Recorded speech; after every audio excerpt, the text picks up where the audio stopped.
Kremlin.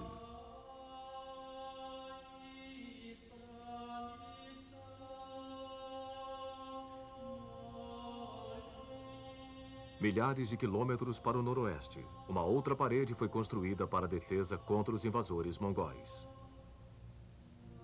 Mas, em vez de estender-se pela paisagem, esta parede cercava uma pequena cidade. É a cidade de Moscou. A palavra em russo é Kremlin. Por 8 séculos, as paredes do Kremlin protegeram as partes cruciais da civilização russa. Dentro de seus 28 hectares estão localizados igrejas, catedrais e os palácios dos czares. Foi dentro do Kremlin que os regimes de Ivan o Terrível e Pedro o Grande nasceram. Que a Igreja Russa Ortodoxa dominou as almas da nação. Aqui estão os esplendores e os excessos dos Romanovs. Aqui foi a capital da República Revolucionária de Lenin. E aqui Stalin fez derramar o sangue de seu próprio povo. Por trás destas paredes, a Guerra Fria foi travada. E aqui, um novo capítulo da história russa foi revelado na última década do século XX.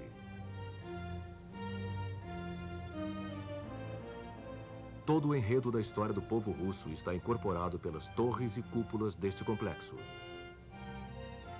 É um monumento aos seus maiores esforços e aos seus grandes fracassos. O escritor russo Mayakovsky foi ainda mais além.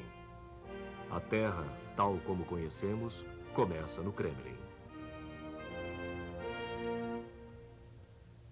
O Kremlin teve, de alguma maneira, um começo mais modesto.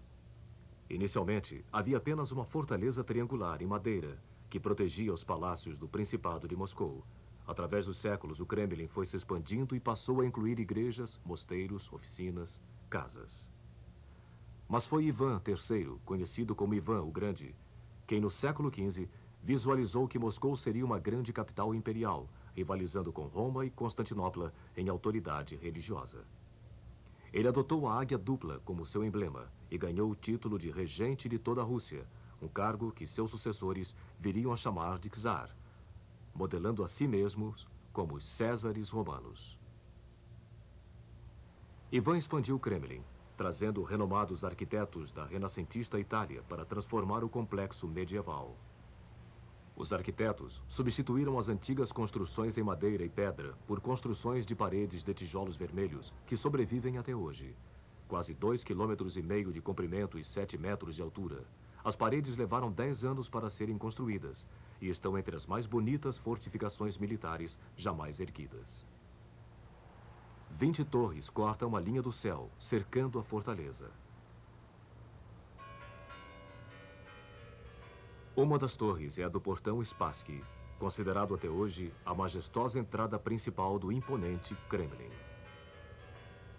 A história conta que quando Napoleão marchou triunfante pelo portão Spassky, seu chapéu de 3 pontas tombou, prevendo o mortal fracasso que seus soldados sofreriam em sua retirada de Moscou. Menos da metade dos seus 600 mil soldados sobreviveu ao inverno. Centenas de canhões que foram abandonados na neve hoje estão expostos desafiadoramente pelas paredes do edifício conhecido como Arsenal.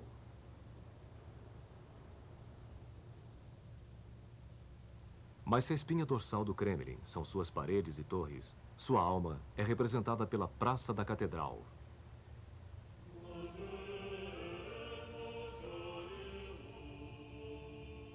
Ivan o Grande autorizou a construção de 3 magníficas catedrais para formar o centro da Rússia Ortodoxa.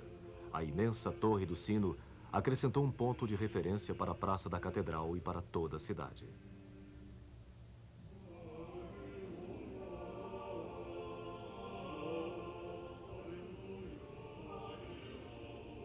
A Catedral de Ascensão, nomeada por Fioravante de Bolonha, tem uma forma simples, mas monumental, entre 5 cúpulas de ouro. Neste lugar, os czares de Moscou foram coroados. Em seu interior, alguns dos ícones mais sagrados da Rússia ficam expostos. O Redentor dos Olhos Furiosos, carregado como um troféu para as batalhas. A mítica Madonna de Vladimir, conhecida pelos moscovitas como a Dama da Ternura. A próxima construção é a Catedral da Anunciação, que já foi a capela privada dos czares. 9 cúpulas de ouro e um magnífico altar testemunharam os casamentos, batismos e agonias privadas da dinastia imperial. Ivan IV, conhecido como Ivan o Terrível, mostrado aqui no famoso filme de Eisenstein, foi barrado dos cultos por ofensas contra a igreja. Sua arbitrária carnificina dos suspeitos de traição e seus acessos de raiva espalharam terror pela corte. Ele está enterrado no prédio ao lado, junto aos outros czares, na Catedral do Arcanjo.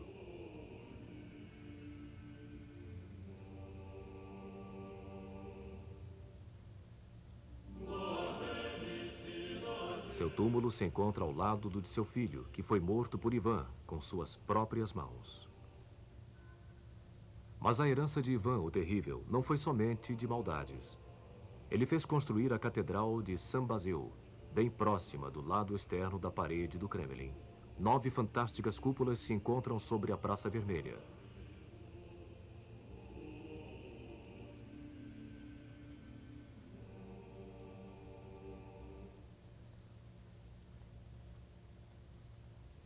Foi por um capricho de Ivan que a catedral foi construída no meio do barulhento mercado público de Moscou, e não no solene complexo. O Kremlin testemunhou os excessos dos czares em meio à riqueza de seus palácios. Enquanto do lado de fora de suas paredes, servos e camponeses russos enfrentavam uma situação de miséria, a corte dos czares superava as capitais imperiais da Europa.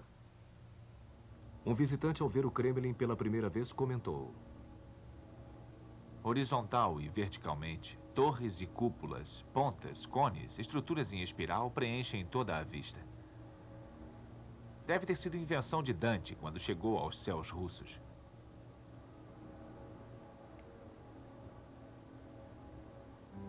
O Palácio das Faces, o mais antigo monumento do Kremlin, continha salas de recepção dos czares, onde mulheres, banidas de suas funções oficiais, observavam as intrigas da corte de uma janela em arco. No Palácio Terem, onde se localizavam os apartamentos reais, os tetos e as valetas eram pintados e dourados.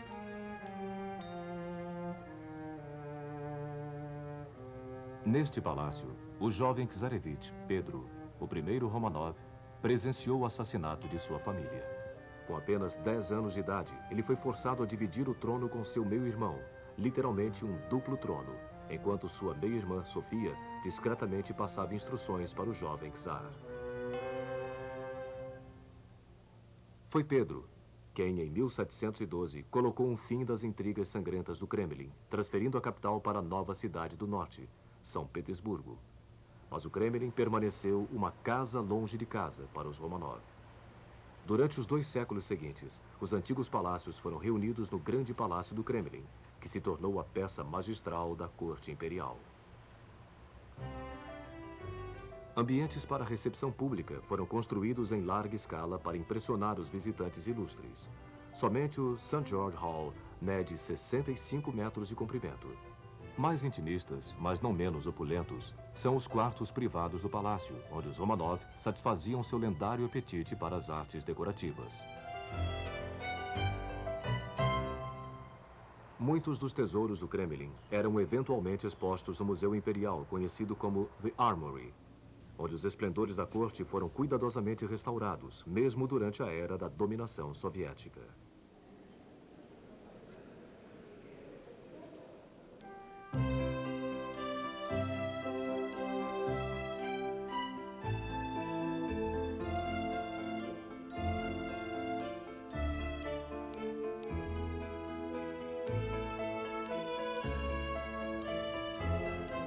Mas a extravagância da vida no Kremlin não poderia sobreviver à profunda insatisfação das classes menos privilegiadas. Depois da Revolução de 1917, Vladimir Ilyich Lenin fundou a nova República Socialista. Na primavera seguinte, ele transferiu a capital para Moscou. O Kremlin passou a ser mais uma vez o centro do poder russo.